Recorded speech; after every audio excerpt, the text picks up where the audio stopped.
Hai semua, kali ini saya buat bolu mentega ekonomis yang rasanya enak, bolunya super lembut dan empuk banget.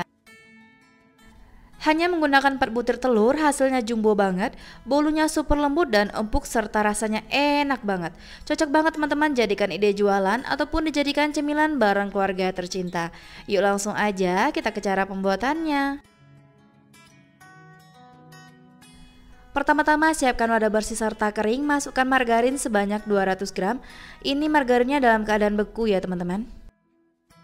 Selanjutnya saya menambahkan gula halus sebanyak 190 gram atau sekitar 10 sendok makan. Ini gula halusnya saya dapat dari gula pasir yang saya blender ya teman-teman. Kemudian akan saya mixer, gunakan kecepatan rendah terlebih dahulu sampai semuanya tercampur rata. Dan kalau udah tercampur rata semua, baru kita mixer dan kecepatan tinggi ya teman-teman. Sesekali boleh matikan mixernya, lalu diratakan dengan spatula, kita rapikan dan kita campur semua bahan. Kalau ada bahan-bahan yang masih belum termixer, ini akan termixer rata ya teman-teman.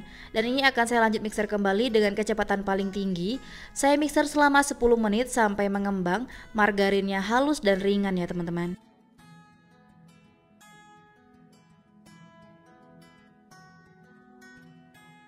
Setelah 10 menit kita mixer, margarinnya udah beneran halus dan lembut. Kalau kita mixer terasa ya teman-teman, mixernya terasa ringan. Kita matikan mixernya dan kita rapikan dengan spatula.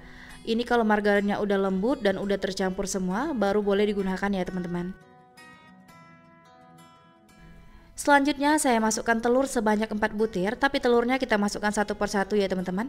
Sambil di mixer dan gunakan kecepatan sedang, ini sampai tercampur rata. Pastikan menggunakan telur yang masih fresh, masih baru dan suhu ruang ya teman-teman, supaya rasa kuenya enak dan tidak amis sama sekali. Masukkan telurnya satu persatu sambil dimixer dan gunakan kecepatan sedang. Ini kita mixer sampai tercampur rata dulu. Kalau udah tercampur rata, baru kita masukkan telur selanjutnya ya teman-teman. Dan begitu seterusnya sampai telur terakhir. Jika telur keempat atau telur terakhir udah kita masukkan, ini akan saya mixer dengan menggunakan kecepatan paling tinggi. Akan saya mixer selama 5 menit sampai mengembang ya teman-teman.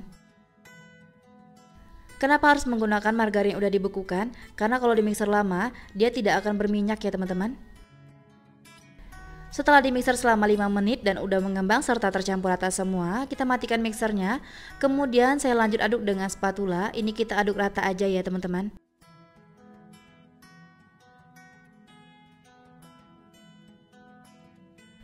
Selanjutnya saya siapkan saringan. Akan saya masukkan tepung terigu sebanyak 200 gram atau sekitar 20 sendok makan.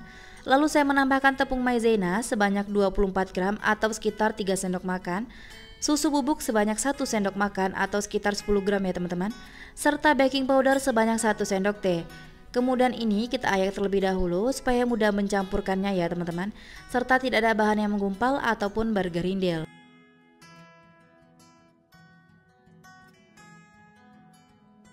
Selanjutnya saya masukkan vanili sebanyak 1 sendok teh, boleh menggunakan vanili bubuk ataupun cair ya teman-teman. Kemudian saya mixer, sebelum di mixer diaduk-aduk terlebih dahulu supaya tepungnya tidak berterbangan kemana-mana. Ini di mixer gunakan kecepatan rendah aja, mixer jangan terlalu lama, cukup sampai tercampur rata aja. Tidak perlu terlalu lama ya teman-teman, cukup 1 menit aja. Kalau udah tercampur rata, matikan mixernya. Selanjutnya saya masukkan susu cair sebanyak 60 ml. Kemudian mixer kembali dan gunakan kecepatan rendah. Untuk susu cairnya pastikan suhu ruang ya teman-teman.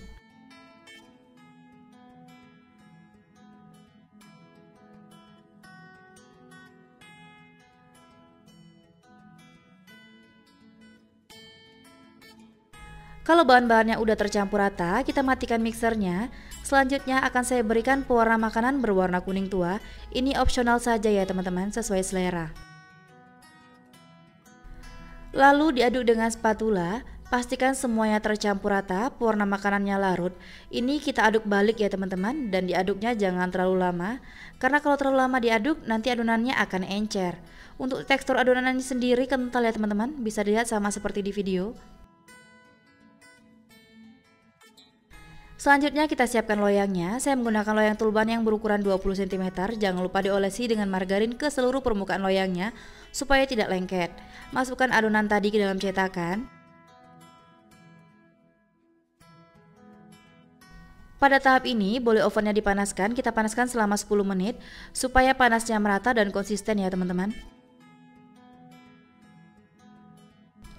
Kalau adonannya udah masuk semua, kemudian akan saya ratakan dengan lidi supaya gelembung-gelembung kecil pada adonan pecah ya teman-teman. Jadi tidak ada rongga udara di dalamnya. Selanjutnya akan saya panggang. Sebelumnya oven sudah saya panaskan, saya gunakan suhu 150 derajat Celcius. Saya panggang dengan api bawah terlebih dahulu selama 30 menit. Setelah 30 menit saya pindahkan ke api atas dan saya panggang lagi selama 10 menit sampai matang. Ini sesuaikan dengan oven masing-masing ya teman-teman.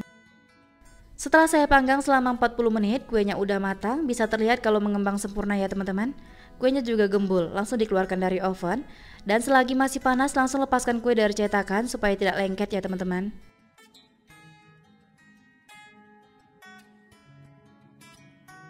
Kuenya terlihat cantik dan cakep banget serta mulus ya teman-teman.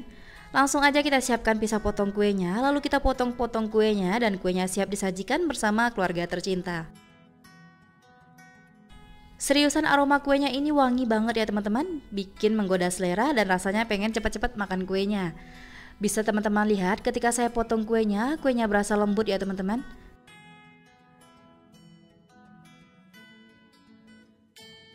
Teman-teman bisa lihat ketika saya potong kuenya, serat kuenya juga halus ya. Warnanya juga cantik dan matang merata. Bolunya beneran lembut dan empuk banget serta aromanya wangi ya teman-teman. Untuk rasa bolunya sendiri ini beneran enak ya teman-teman, manisnya pas. Meskipun hanya menggunakan margarin dan ekonomis, tapi rasanya beneran mantap dan mantul banget. Kuenya juga super lembut dan empuk banget. Cocok banget kalau teman-teman jadikan ide jualan ataupun cemilan bareng keluarga tercinta. Dijamin semua pada suka karena rasanya beneran seenak itu. Resep ini rekomen banget teman-teman cobain di rumah karena rasanya yang enak, buatnya sangat mudah, anti ribet dan anti gagal. Terima kasih sudah menonton video saya, semoga videonya bermanfaat, selamat mencoba, sampai jumpa di video selanjutnya.